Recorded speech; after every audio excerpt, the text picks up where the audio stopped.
dalam segala perkara. Biarlah segalanya Engkau berikan ya Tuhan.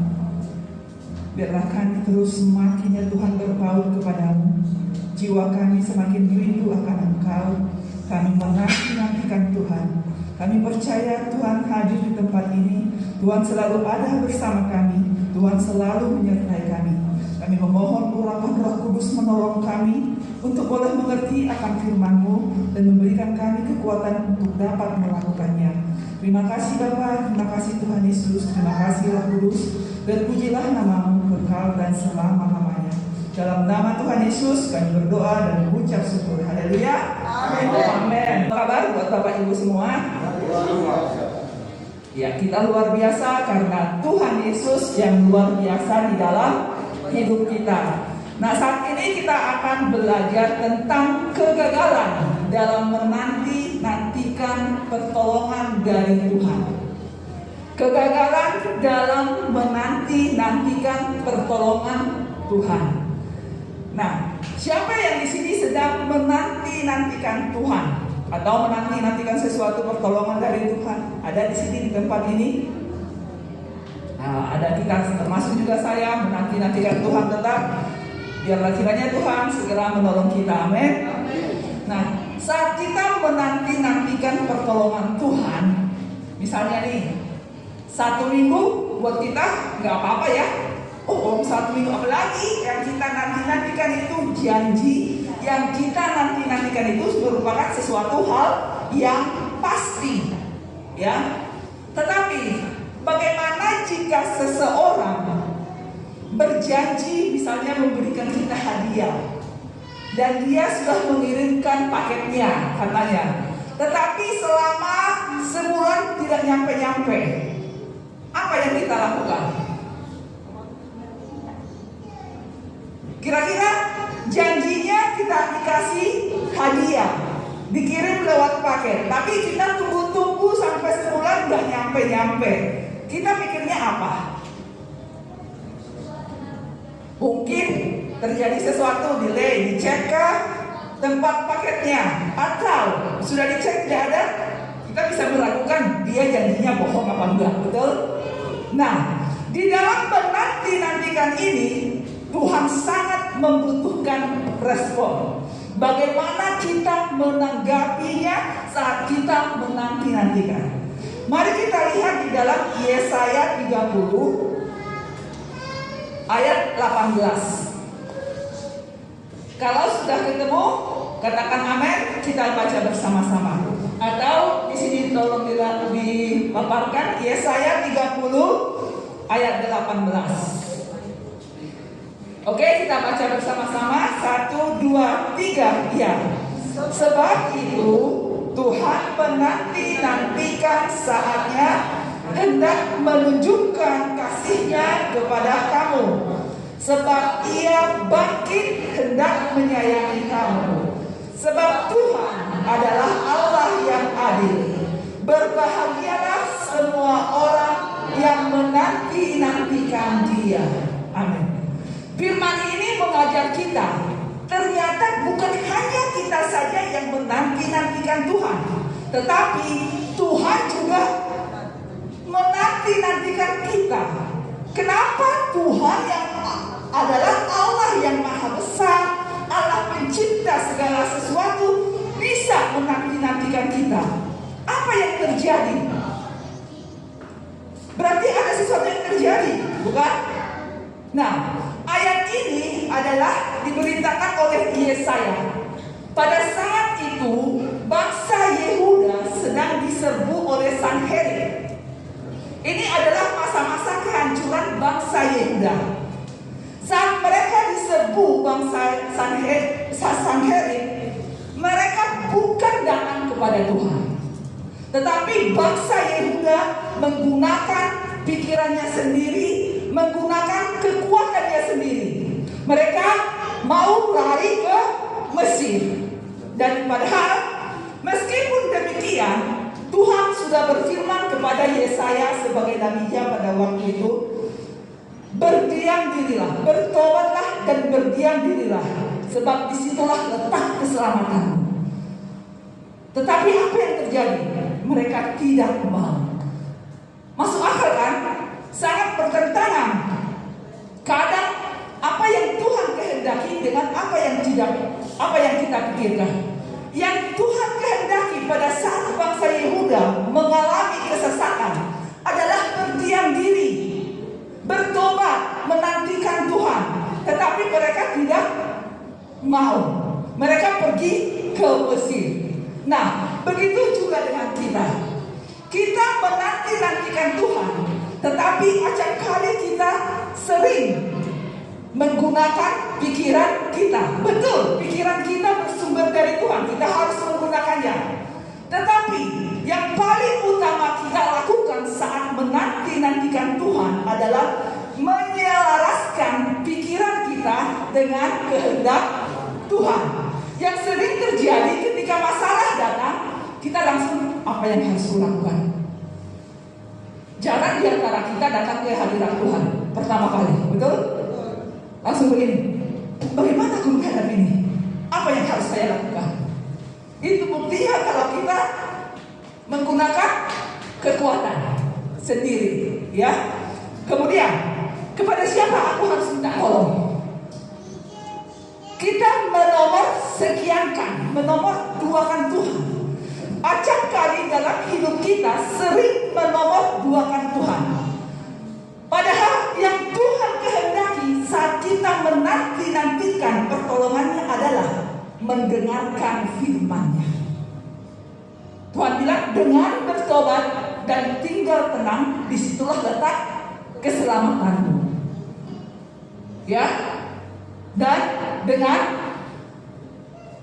bertobat, disitulah letak keselamatanmu. Coba kita pikirkan, betul gak yang saya katakan itu? Ketika persoalan datang, yang pertama kali kepikiran kita siapa? Tuhan atau teman? Teman. Oh, si ini pasti bisa menolongku. Kita menomor-duakan Tuhan. Nah, itulah juga yang dilakukan oleh bangsa Yehuda. Tuhan sudah bilang, dengan tinggal diam, kamu akan mendapat kekuatan. Aku akan meluputkan kamu dari ruang kubur. Tetapi mereka enggan. Ya, kita sering dalam menanti-nantikan Tuhan menyalahkan Tuhan. Tuhan, kok lama sih pertolonganmu? Kok lama sih engkau menolong aku? Padahal yang salah kitanya. Sekalipun dalam keadaan demikian, apakah Tuhan meninggalkan kita? Tidak. Malah Tuhan menyampaikan firman-Nya. Tuhan menyampaikan firman-Nya. Tuhan berkata, disampaikannya firman-Nya, disembuhkannya mereka, diluputkannya mereka dari ruang kubur. Berarti yang paling utama saat menanti-nantikan Tuhan apa? Adalah menantikan firman-Nya, disampaikannya firman-Nya. Firman itu adalah kekuatan Allah. Amin. Firman itu adalah kekuatan Allah untuk menyelamatkan manusia. Sesudah datang firman-Nya, terus tanggapan kita seperti apa? Sesudah datang firman-Nya, tanggapan kita, ada kalanya kita tidak percaya. Sama seperti orang Yehuda, ketika Tuhan bilang tinggallah diam, tenang, bertobat. Tuhan tidak meminta yang aneh-aneh, hanya tinggal diam, tenang, bertobat, menantikan Tuhan. Tetapi mereka tidak mau. Mereka maunya apa yang harus kulakukan, apa yang harus kuperbuat.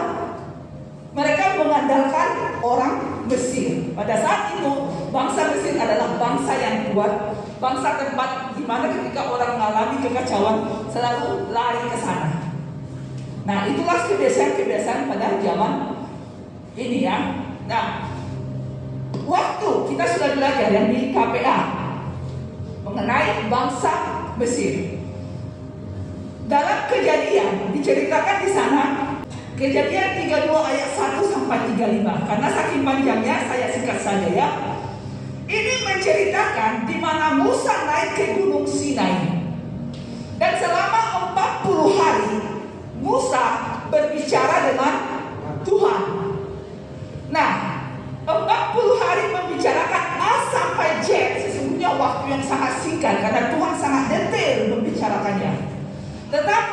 bagi bangsa Israel yang menanti-nantikan Musa di bawah gunung, mereka berpikir bahwa Musa sudah mati, binasa. Mereka bilang sama Harun, buatlah sama kami lembu dari emas, buatlah agar kami menyembahnya, sebab Musa kami tidak tahu apa yang terjadi padanya. Saat menanti-nantikan Tuhan, ketika kita pikirannya kacau, kita bisa menduakan Tuhan. Karena seperti yang dialami oleh bangsa Israel, mereka berpikir Musa sudah mati. Nah, mereka ingin melihat Allah yang hidup, Allah yang bisa dilihat dengan daging, yang bisa dijamah. Sehingga mereka menyuruh Harun membuat lembu, patung lembu emas untuk disembah. Padahal patung tersebut punya telinga tetapi tidak bisa mendengar, punya mata tetapi tidak bisa melihat, punya mulut tetapi tidak bisa berbicara. Sementara bangsa Israel mulai dari Mesir, mereka sudah melihat kuasa Allah yang sangat luar biasa. Mereka sudah melihat mujizat yang luar biasa. Saat 10 tulah dijatuhkan ke orang Mesir, orang Israel kena enggak? Tidak. Saat mereka hendak menyeberangi Laut Teberau, orang Israel bisa menyeberanginya enggak di dataran yang kering? Bisa. Karena siapa? Karena Tuhan. Mereka sudah mengalami mujizat. Tetapi saat mereka keluar dari Mesir, mereka 3 hari kemudian mereka mengalami kehausan. Respon mereka terhadap persoalan bagaimana? Bersungut-sungut. Padahal mereka sudah melihat loh mujizat yang besar. 3 hari kemudian mereka bersungut-sungut oleh karena kehausan. Kemudian mereka bertemu dengan Laut Teberau, dan Tuhan menyuruh Musa untuk mengulurkan tongkatnya, dan Laut Teberau terbelah 2 dan menjadi daratan yang bisa mereka seberangi.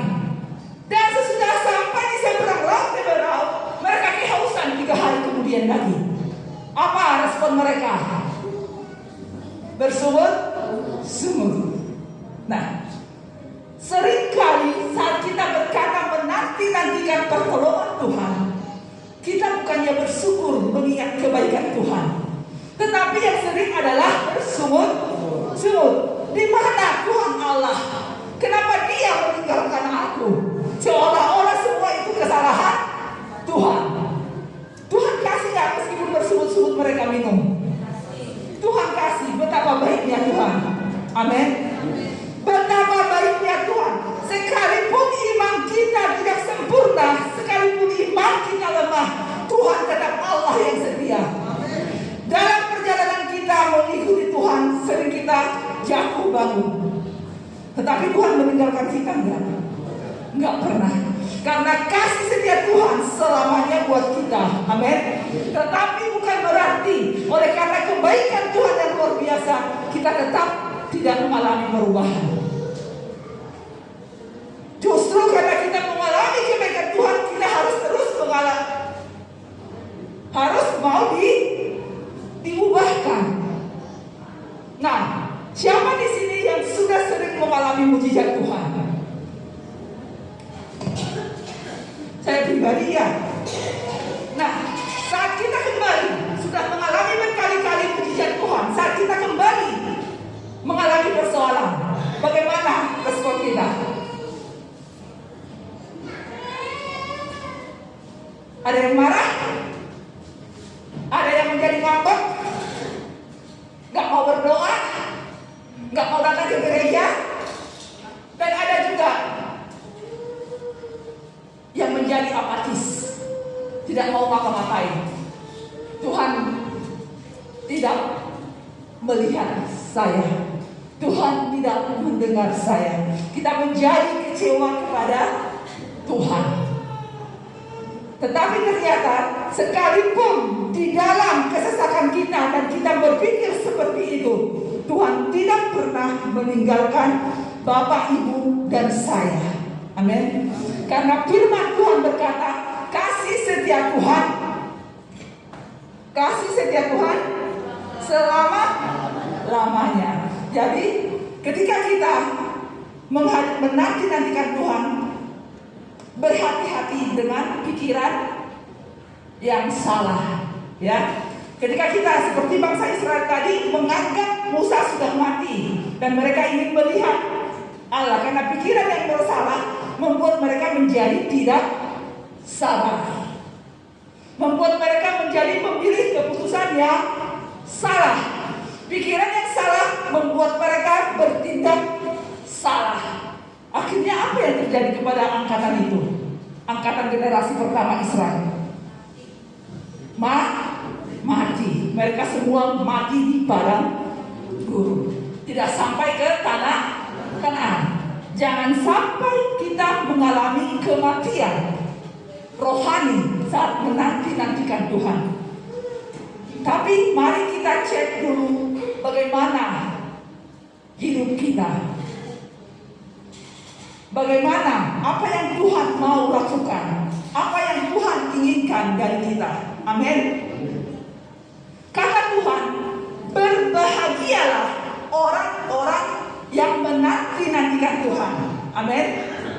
Kata firman Tuhan juga di dalam Yesaya 40 ayat 31. Yesaya 40 ayat 31. Di sana dikatakan, tetapi orang-orang yang menanti-nantikan Tuhan mendapat kekuatan baru. Mereka seumpama raja wali yang naik terbang dengan kekuatan sayapnya. Mereka berlari dan tidak menjadi lesu. Mereka berjalan dan tidak menjadi lelah. Ada janji Tuhan bagi orang-orang yang menanti-nantikan Tuhan, ada kebahagiaan. Amin. Yang kedua, ada kekuatan baru. Tetapi mari kita periksa. Ada banyak orang mengalami kematian iman justru saat menanti-nantikan Tuhan. Kenapa? Betul gak? Dia menjadi kecewa, dia menjadi marah, dia menjadi tidak mau berhubungan, apatis hidupnya. Justru saat menanti-nantikan Tuhan, dia menjadi marah, imannya mati. Nah, menanti saking lamanya menanti pertolongan Tuhan, malah imannya menjadi surut. Nah, apakah firman Tuhan yang berbohong kepada kita? Apakah firman Tuhan yang berbohong? Tadi dikatakan dalam Yesaya 30, Tuhan juga menanti-nantikan ingin mencurahkan kasih-Nya kepada siapa? Kepada kita. Nah, yang pertama yang membuat orang Israel tadi gagal menantikan Tuhan adalah apa? Pikirannya yang salah. Yang kedua apa? Kita lihat contoh lagi dalam Alkitab yang menanti-nantikan Tuhan. Misalnya Abraham. Allah berjanji kepada Abraham akan memberikan keturunan dan bangsa-bangsa. Keturunannya akan banyak, sebanyak bintang di langit. Pada saat Allah memberikan janji ini, Abraham berusia 75 tahun.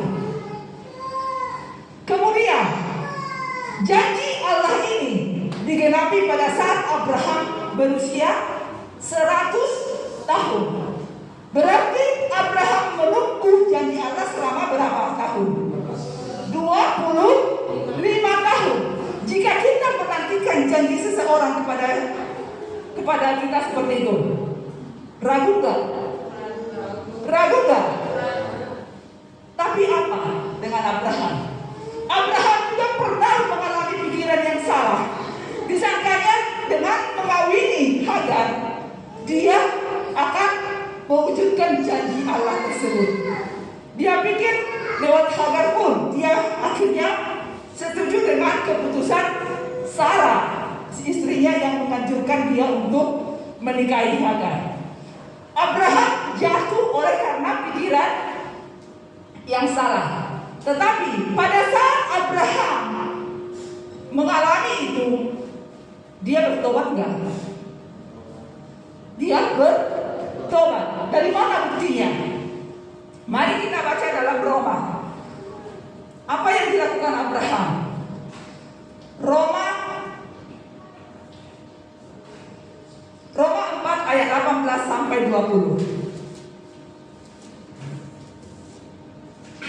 Roma 4 ayat 18 sampai 20 dikatakan di sana, sebab sekalipun tidak ada dasar untuk berharap, namun Abraham berharap juga dan percaya bahwa ia akan menjadi bapa banyak bangsa menurut yang telah difirmankan, demikianlah banyaknya keturunanmu.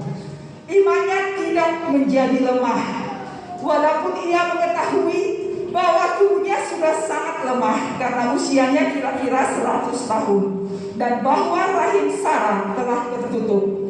Tetapi terhadap janji Allah ia tidak bimbang karena ketidakpercayaan. Malah ia diperkuat dalam imannya dan ia memuliakan Allah dengan penuh keyakinan bahwa Allah berkuasa untuk melaksanakan apa yang telah ia janjikan. Kita tahu saat menanti-nantikan Tuhan, Abraham jatuh dalam keputusan yang salah. Tetapi saat dia menyadari kesalahannya, dia belajar. Dia belajar mempercayai Allah. Dia tidak mengizinkan imannya menjadi lemah. Sekalipun janji Allah, dia harus menunggu 25 tahun. Tetapi terhadap janji Allah, dia tidak lemah. Bagaimana dengan kita? Abraham belajar melatih dirinya untuk kuat. Tetapi yang dilakukan oleh bangsa Israel apa? Bangsa Israel tidak mau berlatih. Sedikit-sedikit ada masalah, bersungut-sungut. Sedikit-sedikit ada masalah, bersungut-sungut. Mereka tidak melihat kuasa Allah, tidak mau melatih imannya. Kalau kemarin kami haus, Tuhan tolong. Bukankah jika hari ini kami haus, Tuhan akan tolong? Bukankah seharusnya kita berpikir begitu? Misalnya, kita kemarin Tuhan tolong, ada kesesakan yang kita alami, dan hari ini kita menghadapi kesesakan.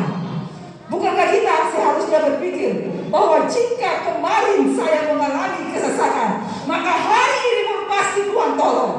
Kemarin saya ditolong Tuhan, maka hari ini saya mengalami kesesakan, pasti Tuhan tolong. Amin. Tetapi bangsa Israel tidak berpikir begitu. Mereka seperti anak-anak, apa yang mereka inginkan harus dikasih. Apa yang mereka inginkan harus langsung dikasih. Dan sedikit-sedikit ada masalah, bersungut-sungut. Sedikit-sedikit masalah ada bersungut-sungut. Nah, yang membuat bangsa Israel gagal menanti-nantikan adalah suka bersungut-sungut. Bersungut-sungut membuat mereka tidak melihat kebaikan Allah. Bersungut-sungut membuat bangsa Israel susah bersyukur. Kalau ada seseorang begitu baik kepada kita dan kita begitu merasakan kebaikannya, ada gak pernah terlintas di dalam hati kita rasa syukur memiliki dia sebagai teman? Pernahkah kita merasa bersyukur ketika memiliki seorang teman yang sangat baik, yang sangat peduli kepada kita? Adakah pernah kita mengucap syukur oleh karena kehadirannya? Dan bagaimana dengan kebaikan yang telah Tuhan berikan kepada kita? Seringkah kita merenungkan kebaikan Tuhan di dalam hidup kita, yang mendatangkan ucapan syukur dalam hidup kita? Acap kali yang sering ketika kita menghadapi persoalan, dan acap kali yang sering kita lakukan dalam menanti-nantikan Tuhan, bukanlah memujinya, bukanlah bersyukur atas kebaikannya, tetapi yang sering adalah bersungut-sungut. Oleh karena itu, mari kita berhenti bersungut-sungut. Amin. Berhentilah bersungut-sungut. Kemudian, apalagi yang membuat bangsa Israel gagal dalam menantikannya? Sesudah berjalan di padang gurun selama 40 tahun. Itu perjalanan yang melelahkan enggak? Perjalanan yang melelahkan enggak? 40 tahun berjalan di padang gurun. Meskipun Tuhan selalu menyertai mereka. 40 tahun Tuhan menyertai mereka sebagai tiang awan waktu siang, tiang api di waktu malam. Tetapi berjalan melelahkan enggak? Melelahkan ya. Nah, saat mereka sampai di Gunung Sinai, itu waktu yang sudah hampir mereka sampai ke tanah Kanaan. Mereka itu sudah hampir mau sampai ke tanah Kanaan. Dan Tuhan hendak memberikan tata ibadah kepada Musa untuk diajarkan kepada bangsa Israel. Tetapi justru di detik-detik terakhir mereka gagal. Kenapa? Di detik-detik terakhir Tuhan hendak mencurahkan kasih-Nya, membuat bahwa mereka sampai ke gunung, ke tanah Kanaan. Mereka justru gagal. Banyak di antara mereka yang mati. Kenapa? Ketiga adalah kelelahan. Oleh karena kita sering lupa istirahat, lupa berdiam diri dengan Tuhan untuk mendapat kekuatan yang baru. Kita sering berpikir, kalau aku melakukan ini, melakukan itu, melakukan itu. Kita sering melakukan kegiatan kita mengatasnamakan atas nama Tuhan. Sangat rohani, bukan? Tetapi saat kita melakukan itu, sesungguhnya kita sudah jauh dari Tuhan. Pernah gak mengalami itu? Kita mungkin masih menolong orang. Kita mungkin masih melakukan pelayanan dengan baik. Kita mungkin masih melakukan kebaikan-kebaikan banyak hal lain. Tapi tanpa kita sadari, kita sudah jauh dari Tuhan. Pernah mengalami seperti itu? Kita mengalami kekeringan. Kita mengalami bahwa hidup kita tidak seperti dulu lagi. Pernah Bapak Ibu mengalami seperti itu? Nah, jika demikian, ingatlah bahwa Bapak Ibu dalam keadaan lelah. Mungkin kita berada pada saat bangsa Israel, Musa di Gunung Sinai, ada nggak kemuliaan Tuhan di dalam gunung itu? Ada. Karena Tuhan saking bersinarnya gunung itu, mereka menjadi takut. Ada hadirat Tuhan. Tetapi mereka takut mendekat kepada Tuhan. Saking lelahnya, mereka tidak menyadari penyertaan Tuhan lagi. Saking lelahnya, mereka tidak menyadari kebaikan Tuhan yang selalu ada bersama mereka. Saking lelahnya, mereka tidak menyadari bahwa Tuhan selalu ada bersama-sama mereka. Suatu hari, saya pernah bantu asisten di rumah bersih-bersih. Saya bantu, jadi semua harus kami sterilkan. Kemudian udah saya bantu, saya langsung olahraga 1 jam. Saya mengalami kecapean, ngos-ngosan. Pada saat saya kecapean, ngos-ngosan, saya menerima telepon dari kakak saya. Yang kami bicarakan sederhana. Tetapi ada titik kemudian tiba-tiba saya meledak. Aku jadi marah sama kakak saya. Karena saya tiba-tiba menyadari. Saya marah, saya langsung menghentikan. Nanti aja ngomong Kak, saya matikan telepon. Saya berpikir, Tuhan, kok bisa hal sederhana membuat saya marah? Kok saya begitu reaktif? Ternyata karena apa? Kelelahan. Respon kita kepada Allah saat kelelahan akan berbeda. Kita akan berpikiran negatif juga. Kita akan menjadi tidak sabar. Kita akan membuat keputusan-keputusan yang salah saat kita kelelahan. Itulah sebabnya Tuhan berkata, bertobat dan tinggal diam. Itulah yang paling utama saat kita menantikan pertolongan Tuhan. Bangsa Israel gagal menantikan pertolongan Tuhan oleh karena pikirannya yang negatif. Yang kedua, oleh karena suka bersuka kelelahan. Mereka tidak bisa lagi mengingat kebaikan Tuhan. Mereka tidak ingat lagi segala apa yang Tuhan perbuat. Nah, apakah yang ketiga hal ini masih ada dalam hidup kita? Mari kita periksa hati kita. Mari kita periksa hati kita. Masih adakah kalau kita pada saat ini memiliki pikiran yang salah akan Tuhan? Mari kita bawa kepada Tuhan. Kita minta Tuhan meneranginya.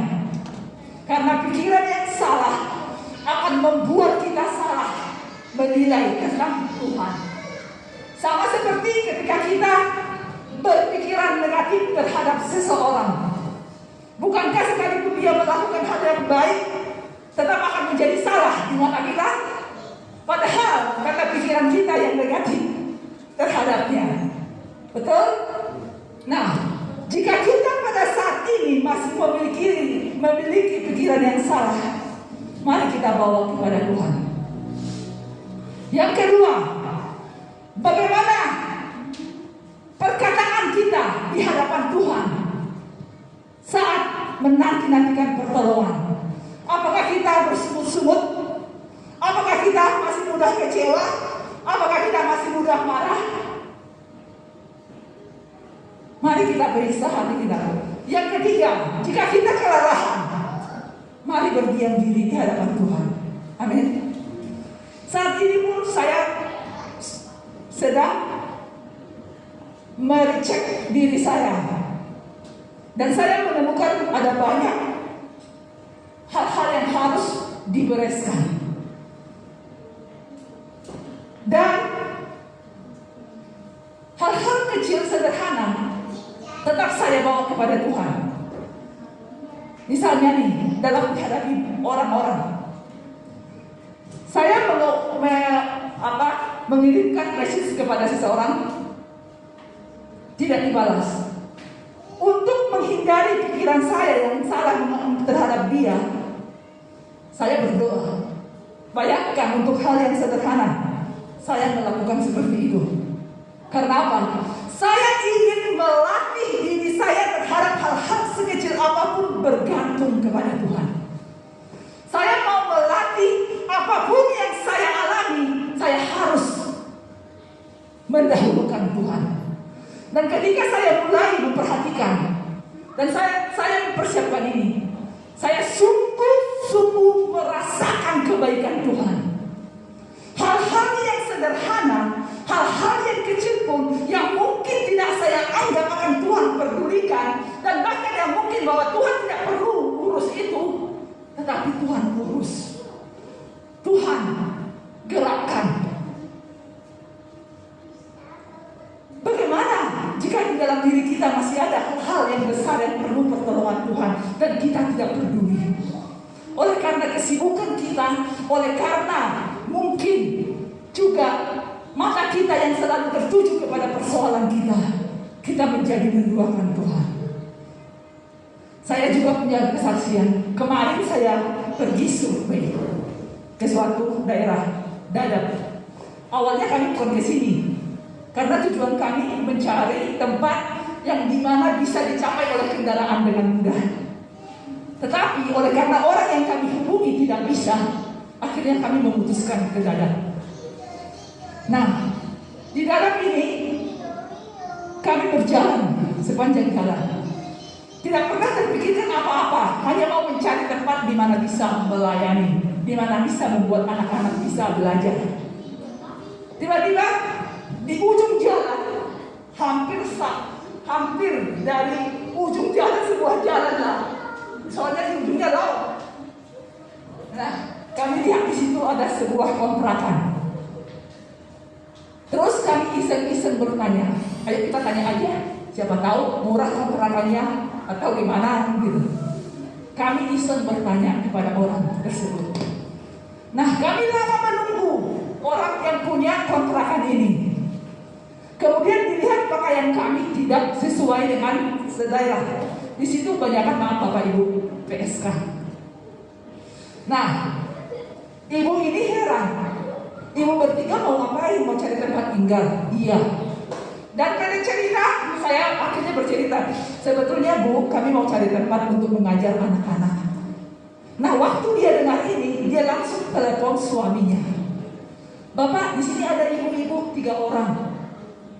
Tolong dan apa? Mereka katanya bukan mencari kontrakan untuk ditinggali, tetapi untuk mengajar anak-anak. Bapaknya langsung bilang begini, tunggu saya akan datang.